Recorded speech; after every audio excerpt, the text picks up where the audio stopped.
Hi friends, நம்ம சேனலை subscribe பண்ணாதுங்க, subscribe பண்ணிவிடுங்க. மறக்காமல் பக்கத்தில் இருக்கிற பெல் பட்டனையும் ப்ரெஸ் பண்ணிவிடுங்க. திருவள்ளூர் மாவட்டத்திற்கு உள்ளடங்கிய திருவேற்காடு நகராட்சியில் தற்போது சொத்து வரி புதியதாக நிர்ணயம் செய்ய ரூபாய் 25,000 லஞ்சமாக வாங்க வேண்டும் என்று வருவாய்த்துறையினர் கூட்டம் கூடி பேசப்பட்டதைத் தொடர்ந்து இன்று பில் கலெக்டர் ஹுமாநாத் என்பவர் ரூபாய் 25,000 லஞ்சம் வாங்கிய போது லஞ்ச ஒழிப்புத்துறையால் கைது செய்யப்பட்டார். இதைத் தொடர்ந்து லஞ்ச ஒழிப்புத்துறையினர் தீவிர விசாரணையில் இறங்கி விசாரணை மேற்கொண்டு வருகின்றனர். இதற்கு முழு பொறுப்பாக திருவேற்காடு நகராட்சி ஆணையர் தட்சிணாமூர்த்தி தான் என்று அப்பகுதியில் உள்ள பொதுமக்கள் குற்றம் சாட்டியுள்ளனர்.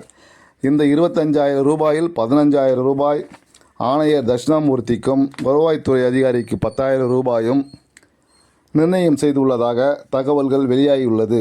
இதனைத் தொடர்ந்து விசாரணை செய்யும் லஞ்ச ஒழிப்புத்துறை அதிகாரிகள் ஆணையர் தட்சிணாமூர்த்தியை கைது செய்ய வேண்டும் என்றும் கேட்டுக்கொண்டனர். செய்திகளுக்காக உங்கள் பிரேம்.